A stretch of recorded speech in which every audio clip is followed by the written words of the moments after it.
हर्षित landmark, सपनों का घर जैसा आप चाहते हैं हम बनाते हैं। 1, 2 एवं 3 BHK ready position flats. Call 9827 321 321।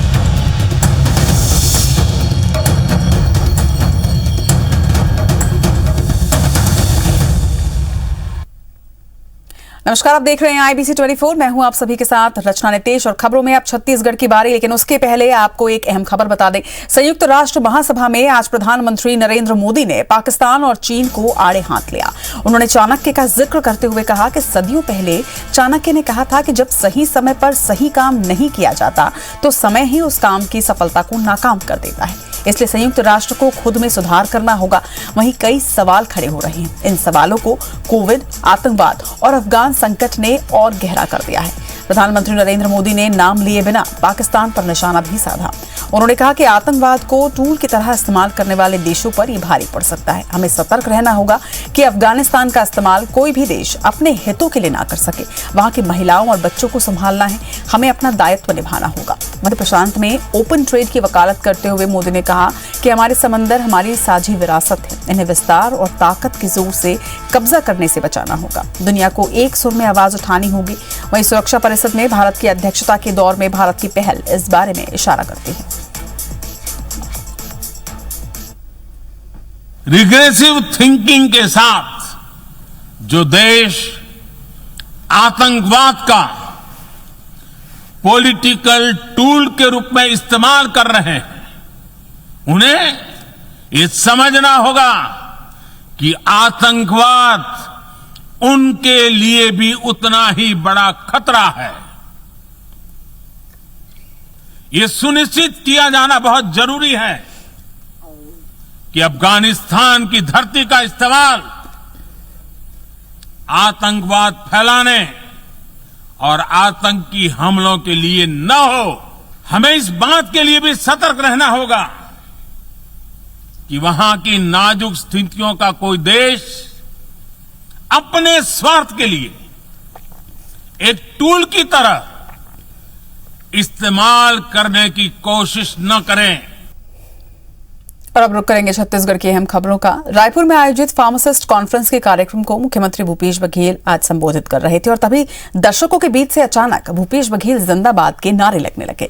मुख्यमंत्री ने भी मुस्कुराते हुए कहा कि कका अभी जिंदा है। इसके बाद जमकर तालियां बजी और लोगों ने ठहाके लगाए। वहीं कार्यक्रम खत्म होने के बाद जब मुख्यमंत्री से इस बात को लेकर सवाल किया गया तो उन्होंने कहा कि नारे लग रहे थे तो मैंने भी कह दिया।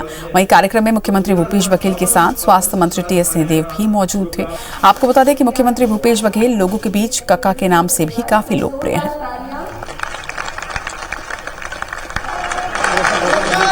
दवाई में भी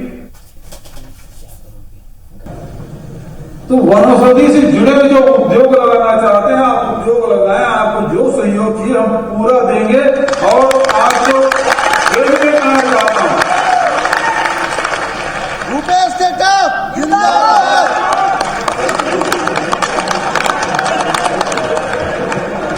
कका भी जिंदा है।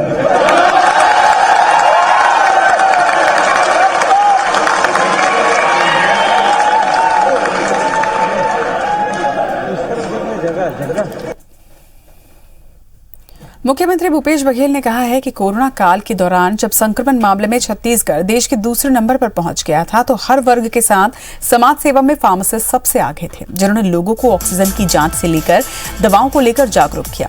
उनकी सलाह पर सरकार ने भी अमल किया, जिससे बड़ी ही जल्दी कोरोना पर काबू पाया गया। वहीं वर्ल्ड फार्मासिस्ट डे के मौके पर रायपुर में फार्मासिस्ट कॉन्फ्रेंस का आयोजन हुआ, जिसमें मुख्यमंत्री भूपेश बघेल के साथ स्वास्थ्य मंत्री टीएस सिंहदेव, राज्यसभा सांसद छाया वर्मा भी शामिल हुई। इस मौके पर इंडियन फार्मासिस्ट एसोसिएशन के पदाधिकारियों ने मुख्यमंत्री को भर्ती, पदोन्नति, वेतन वृद्धि सहित कई मांगों को लेकर एक ज्ञापन भी सौंपा है। वहीं स्वास्थ्य मंत्री टीएस सिंहदेव ने प्रदेश में फार्मासिस्ट के खाली पदों को भरने की घोषणा भी की।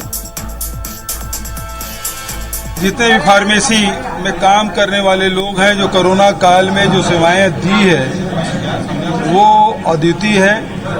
खूब मेहनत उन्होंने की, मानवता की सेवा की उत्कृष्ट नमूना उन्हें प्रस्तुत किया। इसके लिए मैं सभी को साधुवाद देता हूं। साथ ही संगठन ने कुछ मांगे रखी है, उसे राज्य सरकारी स्तर पर उसके बारे में विचार किया जाएगा। मांगे आई फार्मेसी एक क्षेत्र बने। निसंदेह ये ऐसी मांग है, एक ऐसी आवश्यकता है जिसमें हम सबकी सहमति होनी ही चाहिए और है भी। अवश्य मुख्यमंत्री जी इसके बारे में भी विचार करेंगे। मुख्यमंत्री भूपेश बघेल ने बिलासपुर और रायपुर में लगभग 42 करोड़ 14 लाख रुपए की लागत से नई खेल सुविधाओं का लोकार्पण और भूमि पूजन किया।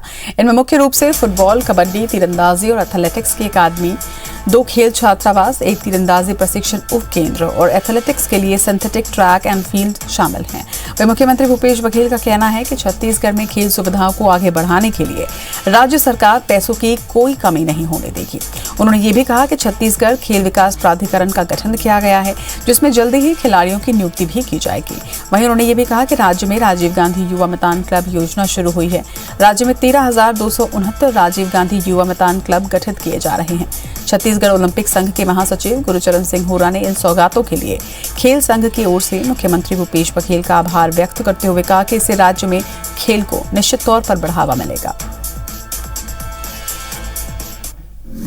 राज्य में 13,269 राजीव गांधी युवा मितान क्लब गठित किए जाएंगे। राज्य के हर ग्राम पंचायत और शहरी वार्डों में चरणबद्ध तरीके से इनका गठन किया जाएगा। इन क्लबों के माध्यम से खेल गतिविधियों को बढ़ावा मिलने के साथ साथ युवाओं में नेतृत्व क्षमता का भी विकास होगा। गांव-गांव तक खेलबो गढ़बो नया छत्तीसगढ़, ये आज चरितार्थ हुआ है और बिन मांगे मोती मिले। इतना सारा न ज्ञापन दिया हमने, न कोई डिमांड की, और माननीय मुख्यमंत्री ने स्वप्रेरणा से इन सारे कार्यों को किया है। मैं उनके प्रति आभार व्यक्त करता हूं। बच्चियों की सुरक्षा को लेकर सरकारें हर बार बढ़ चढ़कर दावे करती हैं, मगर रेप की हर नई घटना दावे की पोल खोल देती है। ताजा मामला जशपुर के समर्थ दिव्यांग केंद्र का है, जहां पर केंद्र के ही 2 कर्मचारियों ने हैवानियत को अंजाम दिया। घटना सामने आने के बाद पक्ष और विपक्ष के बीच आरोप प्रत्यारोप शुरू हो गए। अगर राजनीतिक बयानबाजी को हम दरकिनार भी करते तो भी घटना के बाद कई सवाल उठ रहे हैं। दिव्यांग केंद्र में बच्ची से दुष्कर्म, हैवान बना केयरटेकर। जब रक्षक खुद भक्षक बन जाए तो बेटियां कैसे सुरक्षित रह पाएंगी? जी हां, यह सवाल जशपुर के समर्थ दिव्यांग केंद्र में बच्चियों के साथ दुष्कर्म की घटना के बाद उठ रहा है। केंद्र के ही केयरटेकर और चौकीदार पर आरोप है कि उसने एक दिव्यांग छात्रा के साथ दुष्कर्म किया और 5 अन्य छात्राओं के साथ छेड़छाड़ की। मानवता को तार तार करने वाली इस घटना के सामने आने के बाद जशपुर से रायपुर तक हड़कंप मच गया। ताबड़तोड़ कार्रवाई की गई। हालांकि घटना ने प्रदेश की राजनीति को भी गरमा दिया है। बीजेपी के राष्ट्रीय उपाध्यक्ष और पूर्व मुख्यमंत्री डॉक्टर रमन सिंह ने राज्य सरकार को घेरते हुए कहा कि प्रदेश में बेटियां अब सुरक्षित नहीं रह गई हैं। न तंत्र काम कर रहा है, न प्रशासन। और जशपुर की ये घटना तो शर्मनाक है, शर्मसार करने वाली है। निश्चित रूप से पूरी व्यवस्था जर्जर और चरमरा गई है। बेटियां यदि सुरक्षित नहीं है किसी राज्य में, स्कूल जाने वाली बच्चियों को यदि इस प्रकार की परेशानियों का सामना करना पड़ रहा है तो ऐसा लगता है कि कहीं भी न तंत्र काम कर रहा है न प्रशासन काम कर रहा है। बीजेपी के आरोपों पर सत्तारूढ़ कांग्रेस भी जवाबी हमला करने में सामने आई। इस मामले को दुखद बताते हुए प्रदेश अध्यक्ष मोहन मरकाम ने रमन सिंह को उनके कार्यकाल में हुए झलियामारी कांड की याद दिलाई। तो वहीं स्वास्थ्य मंत्री टीएस सिंहदेव ने कहा कि जो भी हुआ गलत हुआ। ऐसी घटनाओं पर दंडात्मक कार्रवाई की जानी चाहिए ताकि इस तरह की घटनाएं दोबारा ना हो।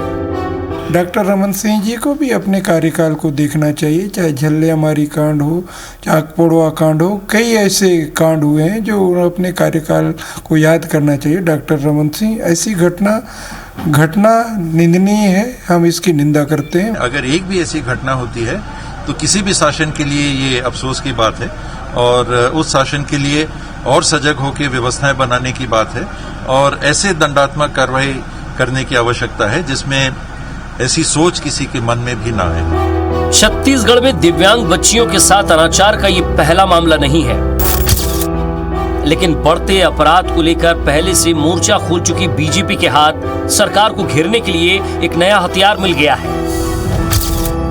हालांकि सच तो यह है कि सरकार चाहे बीजेपी की रही हो या कांग्रेस की, ऐसी घटनाएं होती रही हैं। लेकिन बड़ा सवाल आज भी वही है कि इस तरह की घटनाएं कब तक मानवता को शर्मसार करती रहेंगी। जशपुर से विशाल राजपूत के साथ राजेश राज, IBC 24, रायपुर। छत्तीसगढ़ प्रदेश कांग्रेस कमेटी ने अपने फ्रंट लाइन ऑर्गेनाइजेशन में नियुक्तियों को लेकर नई दिशा निर्देश जारी किए हैं, जिसके तहत अब पार्टी के मोर्चा, संगठन, प्रकोष्ठ और विभागों में नई नियुक्ति से पहले जिला कांग्रेस कमेटी से सहमति और प्रदेश कांग्रेस कमेटी से अनुमति लेनी अनिवार्य है। बिना सहमति और अनुमति के की जाने वाली नियुक्तियां अमान्य कर दी जाएंगी।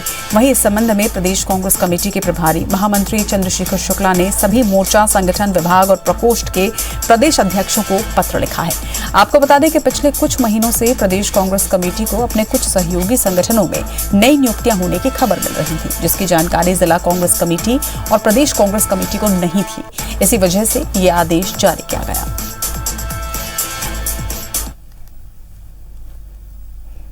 कोरोना से मृत्यु का प्रमाण पत्र जारी करने के लिए छत्तीसगढ़ के हर जिले में एक कमेटी बनाई जाएगी। अतिरिक्त कलेक्टर की अध्यक्षता में बनने वाली इस कमेटी में जिलों के CMHO, मेडिकल कॉलेज के विभाग अध्यक्ष, प्रिलिमिनरी स्पेशलिस्ट भी शामिल होंगे।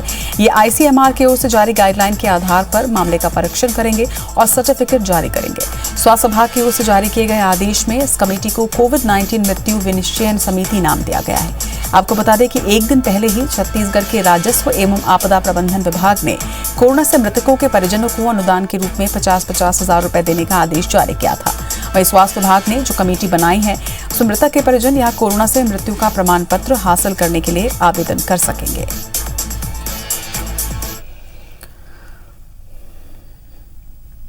इधर रायपुर में डेंगू के कहर के बीच स्वाइन फ्लू के मरीज बढ़ रहे हैं। रायपुर में पिछले 3 महीनों में स्वाइन फ्लू के 5 मरीजों की पुष्टि हुई है। वहीं स्वास्थ्य विभाग के मुताबिक कोरोना संक्रमण कम होने के बाद लक्षण के आधार पर मरीजों की जांच हुई, जिसमें जुलाई में रायपुर के तेलीबांधा, तिल्दा और भंडारपुरी में 3 मरीजों की पुष्टि भी हुई।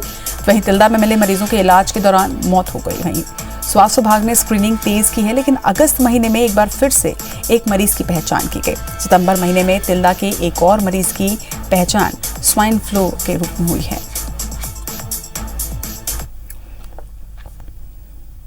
बढ़ेंगे आगे। रायपुर में विधानसभा चौक के पास नकली शराब बनाने के अवैध कारखाने का भांडाफोड़ हुआ। सबसे सुरक्षित माने जाने वाले विधानसभा के पास यह अवैध शराब की फैक्ट्री चल रही थी। आबकारी विभाग के अफसरों ने यहां पर दबिश देकर 40 पेटी अंग्रेजी शराब बोतल, सील करने की मशीन और मध्य प्रदेश, हरियाणा और महाराष्ट्र जैसे दूसरे राज्यों के मार्कों वाले ढक्कन और रैपर जब्त किए हैं। वहीं जब्त की गई शराब की कीमत करीब 2.5 लाख रुपए। पुलिस ने मौके से एक गाड़ी भी जब्त की और आरोपी को गिरफ्तार कर उससे पूछताछ की जा रही है।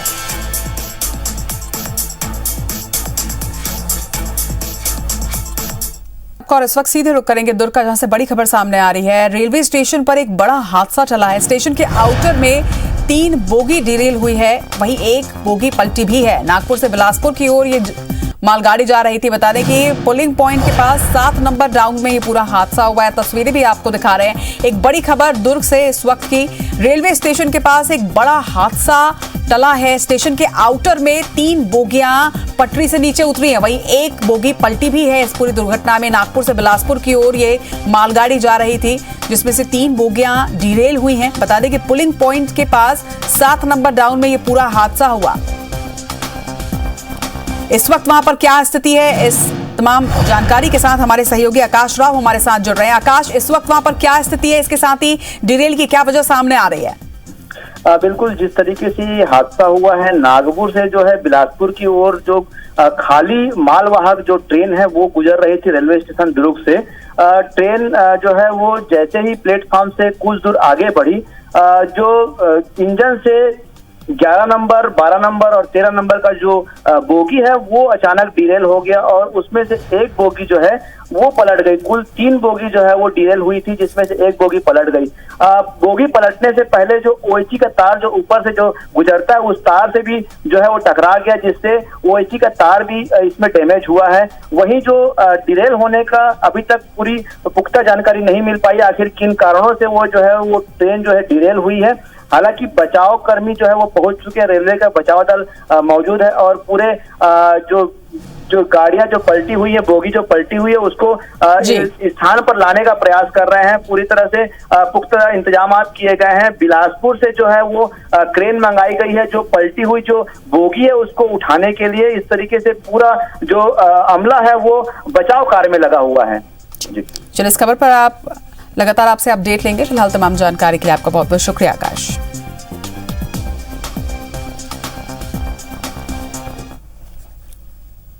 चले बढ़ेंगे आगे। धमतरी के सोरिद वार्ड में शराब दुकान को बंद कराने के लिए स्कूली छात्रों ने अनोखा प्रदर्शन किया। छात्रों ने शराब दुकान के सामने पाठशाला लगाई और द से दारू और च से चखना की पढ़ाई की। इसके साथ ही छात्रों ने नारेबाजी करते हुए राज्य सरकार से तत्काल शराब दुकान को बंद करने की भी मांग रखी है।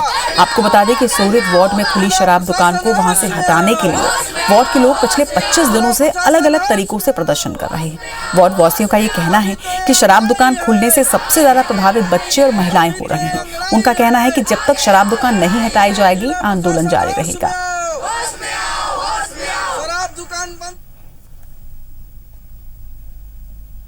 छत्तीसगढ़ की खबरों में फिलहाल इतना ही। आगे देखिए खबरें मध्य प्रदेश की। नमस्कार।